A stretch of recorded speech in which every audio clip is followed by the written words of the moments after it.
Aunque nació en Montevideo el miércoles 12 de septiembre de 1945, Graciela María Saprissa Torres creció en una zona rural del departamento de Durazno hasta que volvió a la capital para terminar sus estudios como pupila en un colegio católico.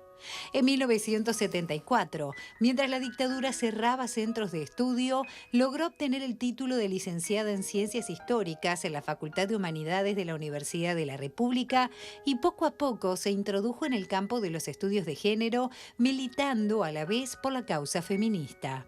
Sobre fines de la década de los 70, fundó el Grupo de Estudios de la Condición de la Mujer, siendo luego parte activa del empuje feminista surgido a fines de la dictadura, que según ella misma relata en su artículo Dueñas de la Calle, resultó fundamental para el retorno a la democracia. Según este artículo, aunque ya en el acto del obelisco de 1983 se había visto alguna pancarta que refería a un grupo de mujeres de Sayago, fue al año siguiente cuando los distintos movimientos comenzaron a hacerse ver. La silenciosa marcha del 26 de enero del 84, luego el 8 de marzo de La Rosa, en el que cientos de mujeres depositaron esa flor en el Monumento a la Libertad de la Plaza Cagancha, mientras otras eran detenidas en un acto paralelo, y la convocatoria más grande, el 15 de noviembre, cuando miles tomaron silenciosamente el 18 de julio, para sorpresa de muchos. En aquellos tiempos, que las mujeres tomaran la principal avenida no fue un hecho menor. Resultó una bofetada en el rostro a una dictadura agonizante, demostrando entre globos y alegría que las que habían sido tildadas de locas al convocarla estaban muy cuerdas.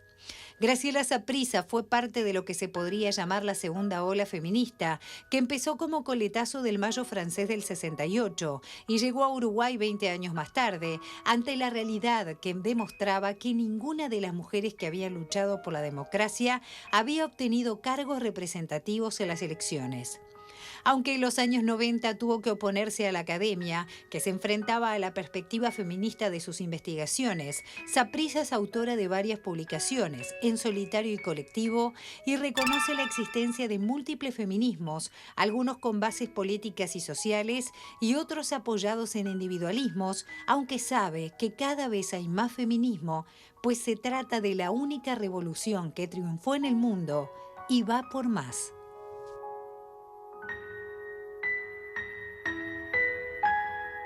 Bienvenida nuevamente con esta presentación que resume un poco todo el trabajo que usted ha hecho a lo largo de tantos años. Y en esta nota vamos a empezar yendo un poquito para atrás. Me gustaría ir a su adolescencia y ese primer contacto con...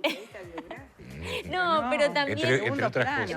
No, bueno, es completita. Es de todo un poquito, pero su acercamiento al feminismo, o quizás usted lo ha dicho públicamente, ha sido a través de la lectura del Segundo Sexo de Simone de Beauvoir. Claro. Y me gustaría ir a esa adolescente, a ese momento, cómo fue ese primer Además, acercamiento. esta es muy actual porque justamente hace el año pasado, a pesar de la pandemia y demás, con unas colegas argentinas, logramos publicar este libro sobre justamente en ese momento los 70 años de la publicación del Segundo Sexo de Simone de Beauvoir. Y nos parecía que eso merecía, porque creo que Simone de Beauvoir fue como el puntapié inicial, digamos así, en términos muy concretos, pero porque fue retomada y sigue siendo retomada. Aún ahora escuchaba la segunda ola, ¿viste? En este momento, teóricamente, se está discutiendo mucho el tema de las olas, como no aceptándola, por distintas razones, pero se ha sustituido mucho el concepto por las mareas, ¿no? Entonces se habla de la marea verde en la Argentina, la marea feminista, ¿no? La expresión de la rebeldía femenina y sobre todo de muchos de las jóvenes, se habla de la marea de las jóvenes, ¿no? Ahí no me corresponde estar, pero acompaño y me encanta que se haya multiplicado de esa manera y se convierta en algo masivo. En los años adolescentes, sí, yo tenía una formación un poquito afrancesada, digamos, por el colegio en el que iba.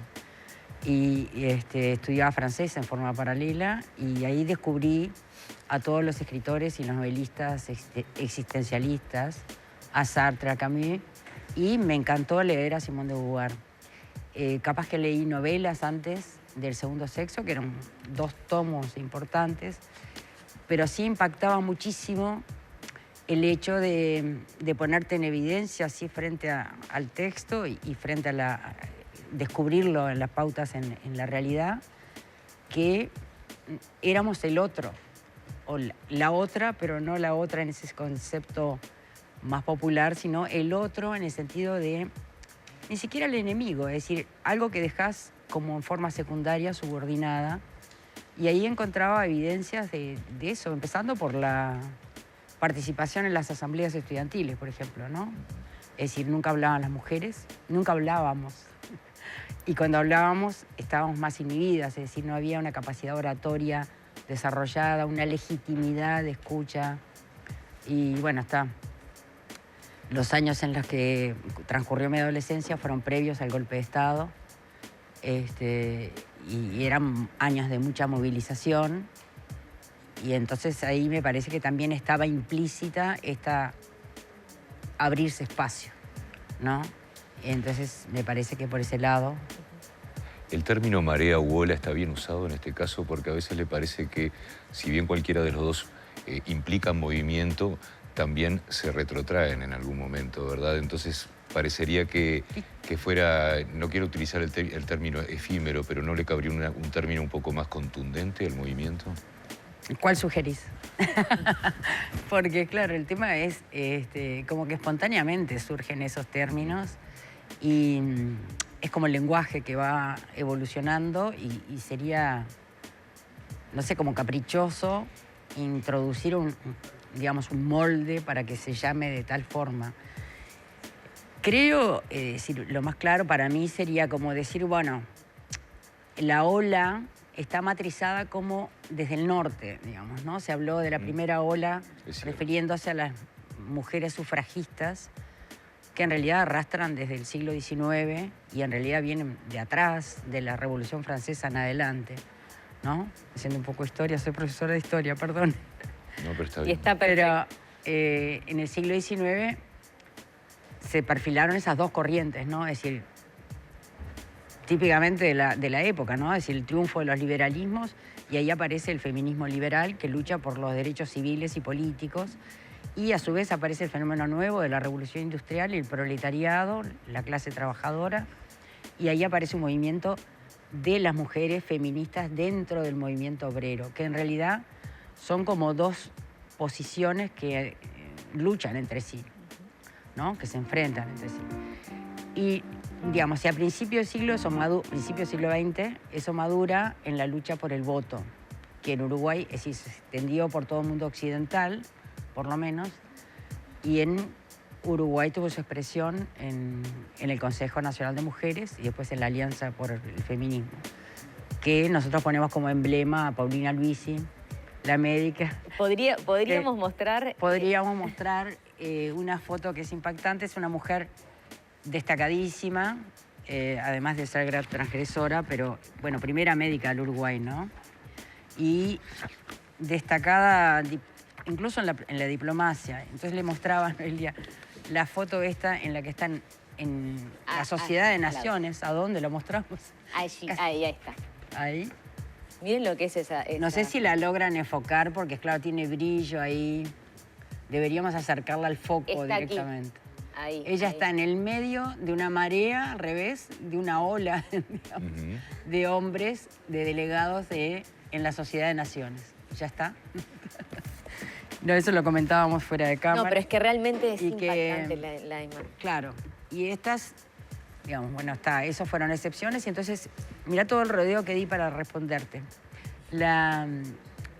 Después que pasó, el voto en Uruguay fue pionero en América Latina, junto con Brasil, ¿no? En el año 32 se aprueba. Después que se haya hecho efectivo, fue años después, porque justo vino el golpe de Estado de Terra, así que quedó en suspenso.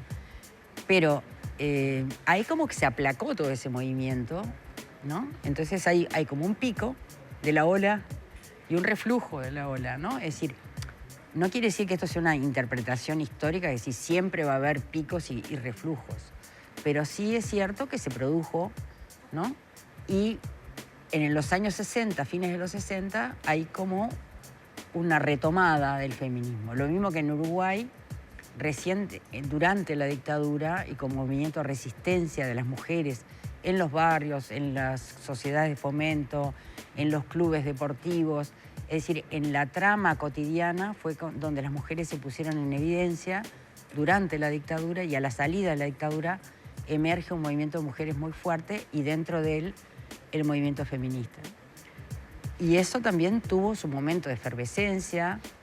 Mostraban ahí en los archivos unas fotos de los años 84, 85, ¿no? En la que estábamos ocupando el espacio público. De hecho, en el 84 sale en el diario El Día un titular donde dice que no las autorizan a hacer la marcha para la Jefatura de Policía de Montevideo. No, claro, porque habíamos solicitado... Habían solicitado para hacer una marcha silenciosa y se les fue negada. Marzo, sí. Y fue negada, pero entonces se resistió poniendo una rosa en la Plaza de la Libertad. Que lo veía. En el Monumento a la Libertad, en la Plaza de la Libertad.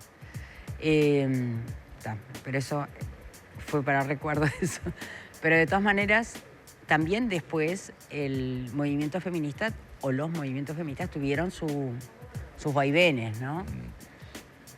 El término marea, que es actual, a mí me gusta, digamos. Casi es un tsunami más que una marea, ¿no? Y esto se lo pregunto como historiadora, ¿no? ¿En qué situación está actualmente el movimiento feminista? Porque yo me imagino que también depende de cada país, de cada región. Me gustaría centrarme en el Uruguay, ¿verdad? Todos son procesos de construcción. Y me gustaría saber desde su perspectiva en qué momento lo ve usted ahora. Yo lo veo en un momento efervescente, de alguna forma un poco disperso, no, es decir, un poco, no, disperso, y de alguna forma fragmentado también. Es decir, pero nada de eso es un calificativo negativo. A mí me parece que es importante que fluya y que se expresen las diversidades. Yo creo que en este momento es un momento de eclosión de las diversidades de rutas y de opciones. Tengo la cabeza abierta y, digamos, me parece como, si bien de repente no puedo coincidir con determinadas opciones, ¿no? No me afecta, digamos. No vengo con el catecismo a decir esto es feminismo y esto no es feminismo. Las respeta. Por eso se habla de feminismos también, Claro, ¿no? por eso digo, no es el feminismo, sino los feminismos. Eso hace bastantes décadas que ya hablamos así, ¿no? Son los feminismos, porque justamente habla de la posibilidad de opciones. Incluso, bueno, ahora hay un movimiento masivo o movimientos masivos, e incluso, te diría, como fenómeno de la pandemia, también descentralizados, ¿no? Ya se estaban produciendo en el 17, en el 18, manifestaciones en las capitales del interior, ¿no? En Salto, Paysandú, en localidades como Atlántida. Hoy, por ejemplo, va a haber una manifestación muy importante en Atlántida, ¿no? No me consta otras, pero es porque estoy mal informada, pero seguramente va a haber muchas manifestaciones de mujeres, de jovencitas, de mujeres adultas, de mujeres mayores como yo, que van a ir acompañando esas distintas manifestaciones.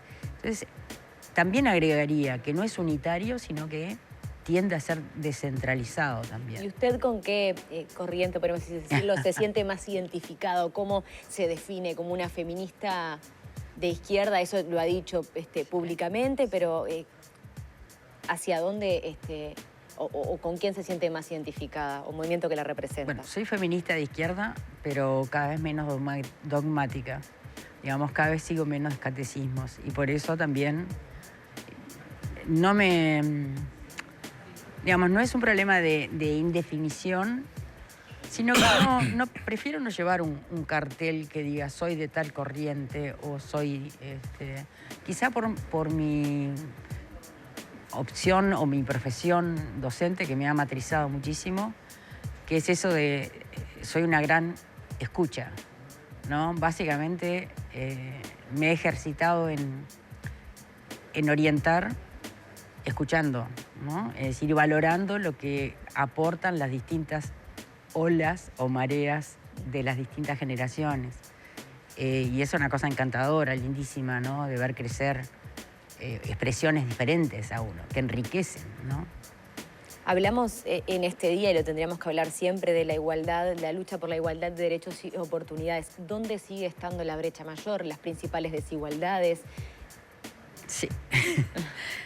Ya es un poco extenso preguntarle así, pero... Por eso, no, en un momento enfocábamos más en bueno, decir, en los inicios para mí, ¿no? El 85, 86, enfocábamos como datos, ¿no? Los datos eran, bueno, cuánto ganan las mujeres en promedio y cuánto ganan los varones en promedio. Y ahí veríamos, no una brecha, un abismo, ¿no? Es decir, casi el salario de las mujeres era la mitad de los varones en esos momentos. Se ha puesto énfasis en la desigualdad salarial desde principios del siglo XX. Igual salario para igual tarea, ¿no? La inequidad frente a la política, la inequidad, bueno, flagrante por el tema de la violencia, el no poder administrar su cuerpo, ¿no? Y los derechos sexuales y reproductivos, incluyendo el derecho a la interrupción del embarazo. Todo eso han sido, digamos, puntos, hitos, momentos que han sido muy marcantes, pero no sé exactamente en este momento, yo te diría que cuál es lo que se ha puesto en evidencia capa tras capa, como si sacaras una cebolla, para poner el término, una metáfora culinaria, es que se está poniendo en evidencia, decir muy claramente que el centro es la estructura patriarcal, que nos cuesta enormemente luchar contra eso. ¿Y cómo explicamos la violencia hacia la mujer? Y eso. Es decir, es hábitos, cultura, historia. Tú lees a los griegos, ¿no? Últimamente estuve visitando por temas de estudio algunos textos y realmente es muy fuerte, es decir, la discriminación del género femenino como tal, ¿no? Es decir, la puesta al costado, ¿no? Es decir, el otro, lo que puso en evidencia Simone de Beauvoir en su segundo sexo. Por eso el segundo sexo.